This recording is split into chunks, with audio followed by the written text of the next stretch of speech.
நான் தான் என்னோட கிளையண்ட் எல்லாருக்குமே கால் பண்ணி மெஹந்தி கன்ஃபார்மான்னு கேட்பேன். ஆனா இந்த கிளையண்ட் தான் எனக்கு கால் பண்ணி மெஹந்தி கன்ஃபார்மா வந்துருவீங்களாடான்னு கேட்டாங்க. அன்னைக்கு அகலங்கநல்லூர்ல தான் ஒரு பூப்பாட்டி மெஹந்தி புக் ஆயிருந்தது. இவங்க ஃபங்ஷனுக்கு மொத நாள் தான் எனக்கு மெசேஜ் பண்ணியிருந்தாங்க. அதனாலயே நான் வந்துருவேங்கிற ஒரு டவுட்லயே 2, 3 தடவ எனக்கு கால் பண்ணி கன்ஃபார்ம் பண்ணிக்கிட்டாங்க.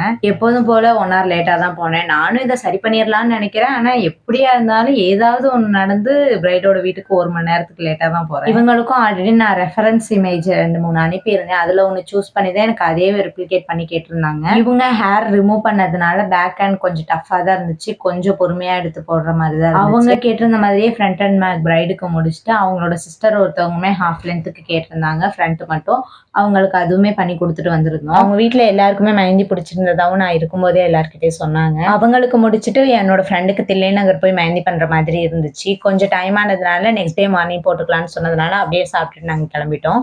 உங்களோட பிக் டேக்கும் மெஹந்தி ஆர்டிஸ்ட் பார்த்துட்டு இருக்கீங்கன்னா கீழே இருக்க வாட்ஸ்அப் நம்பருக்கு மெசேஜ் பண்ணி உங்களோட டேட்டை புக் பண்ணிக்கோங்க. நம்ம கிட்ட பிரைடல் பேக்கேஜ் 1599 ஸ்டார்ட் ஆகுது. நீங்க மெஹந்திக்காக என்ன கான்டாக்ட் பண்றீங்கன்னா தயவு செஞ்சு வாட்ஸ்அப்ல கால் பண்ணாம மெசேஜ் பண்ணுங்க. நான் கண்டிப்பா ரிப்ளை பண்றேன். இதே மாதிரி மெஹந்தி வீடியோஸ் பார்க்க மறக்காம லால்குடி மெஹந்தி ஆர்டிஸ்ட் பேஜை ஃபாலோ பண்ணிக்கோங்க.